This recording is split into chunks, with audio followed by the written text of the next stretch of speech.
Bonsoir, au sommaire du JT de ce 19 octobre. Un an après les émeutes, les commerçants attendent d'être indemnisés. Ils n'ont toujours rien obtenu des assurances. Sale soirée pour l'OL en Ligue des Champions. Les Lyonnais se sont inclinés face au Real 4-0. Enfin, une partie de la collection d'André Mur mise aux enchères. 50 tableaux de l'ancien adjoint à la culture sont actuellement exposés. Depuis un an, ils n'ont encore rien vu venir. Les commerçants de la presqu'île attendent en effet toujours d'être indemnisés. Lors des émeutes d'octobre 2010, certains ont enregistré de lourdes pertes pouvant se chiffrer à plusieurs milliers d'euros. Ils espèrent à présent une intervention de la ville et de la préfecture. Les précisions de Jean-Marc Roffa. En visite à Lyon le 20 octobre 2010, Brice Hortefeux, en sa qualité de ministre de l'Intérieur à l'époque, promettait d'indemniser les commerçants victimes des émeutes. Aujourd'hui, la solidarité de l'État ne s'est toujours pas exprimée. Au moment des événements, j'avais identifié 45 commerces, j'étais allée les voir pour les soutenir moralement et leur dire qu'il y avait cette aide potentielle de l'État et qu'il fallait qu'ils déclarent leur chiffre d'affaires. Et puis donc effectivement, ça n'a pas été fait, c'est dommage. Il reste aujourd'hui les traumatismes des violences et des saccages que l'on voit sur cette vidéosurveillance d'une boutique pillée rue Victor Hugo. Les commerçants ne comprennent pas que l'État ne prenne toujours pas en compte les préjudices, notamment en termes de chiffre d'affaires. Par rapport à cette aide, il n'y a rien qui a été fait. Pour le moment, on n'a rien vu. Ce qui a été dur, c'est la perte d'exploitation par rapport à la clientèle et au jour où on était fermé. Les victimes se tournent maintenant vers la ville de Lyon dans l'espoir d'obtenir gain de cause. Ouais, ils peuvent se retourner contre la préfecture, mais le maire de Lyon va les y aider puisqu'il va contacter le préfet à ce sujet. Sollicitée par notre rédaction, la préfecture n'a pas voulu répondre à nos questions car elle considère que le dossier est clos. Elle garde d'ailleurs confidentiel le rapport de la Chambre de commerce et d'industrie. Elle se contente simplement de rappeler que l'année dernière, la police a procédé à 317 interpellations. Les trois frères accusés d'avoir enlevé et séquestré leur sœur de 18 ans ont été condamnés à 6 mois de prison avec sursis et 2 ans de mise à l'épreuve par le tribunal correctionnel de Lyon. Le verdict est tombé hier soir. Les faits se sont déroulés du côté de Grange-Blanche et remontent à septembre dernier. Opposés à son mode de vie, les trois frères âgés de 19 à 26 ans sont soupçonnés d'avoir voulu la marier de force en Tunisie. Encore terrorisé par ses frères, Mouna a refusé de se présenter à l'audience hier. Depuis 3 jours, aucun permis de conduire n'est délivré et pour cause, les inspecteurs ont décidé d'entamer un mouvement de grève illimité. Un mouvement national qui, s'il venait à perdurer, pourrait retarder de plusieurs semaines les dates d'examen. Ils réclament la revalorisation des carrières, une demande restée lettre morte depuis près de 4 ans. Nous avons déjà très peu de places dans les auto-écoles. Avec la grève, on a encore beaucoup moins de place. Donc c'est-à-dire que les personnes vont être repoussées. La difficulté, c'est sur le deuxième passage. Si on a le malheur de louper son permis, eh bien, on est encore à 6 mois d'attente minimum. Le patron de Renault Trucks s'en va quelques jours après avoir déclenché une polémique. Il avait, je vous le rappelle, qualifié les salariés en arrêt maladie de voleurs. Stefano Chmielewski quitte donc ses fonctions et ce, avec 2 mois d'avance. Il sera remplacé par Heinz Junglo, actuel directeur de Renault Trucks Europe. Si selon la direction, ce départ anticipé n'a aucun lien avec cette affaire, cela n'est pas vraiment l'avis des syndicats.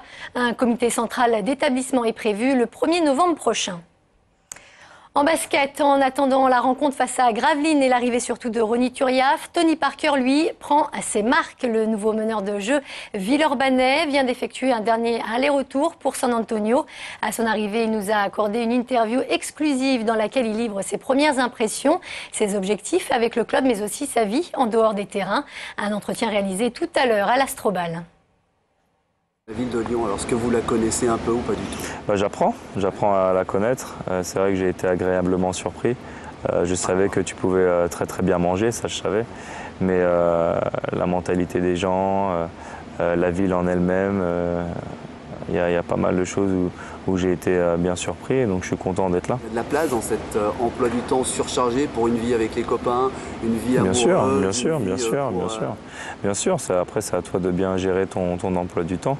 Et moi, je pense que j'ai toujours bien géré mon temps entre passer du temps avec les amis, passer du temps avec ma famille et après tout le business qu'il y a à gérer. Et je précise que l'intégralité de cette interview sera diffusée dans la quotidienne juste après ce journal. Un entretien rediffusé notamment vendredi à 20h45 et ce jusqu'à dimanche.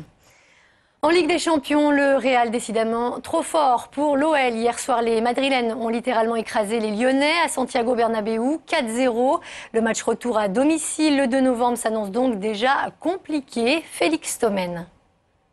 Il est bien loin le temps où l'OL pouvait se vanter d'être la bête noire du Real, car face à ce Madrid-là, Lyon ne fait définitivement plus le poids. Le 8e de finale retour de l'an dernier, où les Lyonnais s'étaient inclinés 3-0 à Santiago Bernabéu, semblait déjà annonciateur de cette tendance. La gifle d'hier, 4-0, la plus lourde défaite de l'OL en Ligue des Champions, ne fait que la confirmer.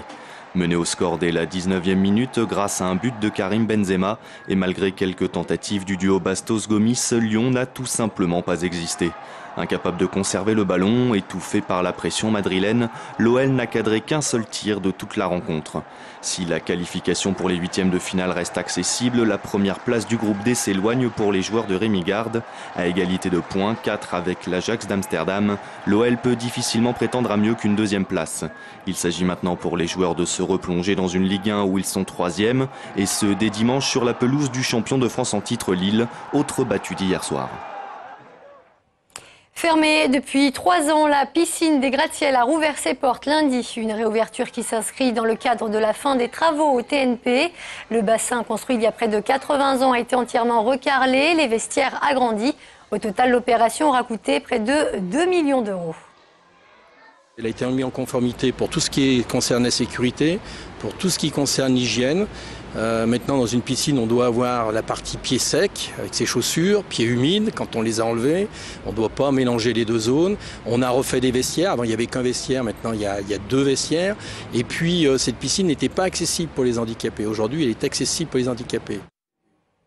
On termine avec cette vente aux enchères qui a débuté tout à l'heure dans le 8e arrondissement. Près de 200 tableaux, dont certains appartenant à l'ancien adjoint à la culture André Mur, sont exposés. Plus qu'un mécène, André Mur était surtout un véritable passionné. Sur place, Jasmine Sorgue. Jim Léon, Truffaut, Dougy, Fusaro, Schmitt, autant de grands noms de la peinture contemporaine lyonnaise réunis dans cette exposition. Sur ces 200 œuvres, une 50aine appartenaient à André Mur, mécène et ami des artistes. Ça, c'est des petits peintres qui peignaient 2-3 tableaux par an, qui vendaient ça 3 fois rien, et des peintres du merveilleux. Et André Mur, il avait cet œil-là de découvrir ces gens de l'insignifiance, dont on ne parle jamais.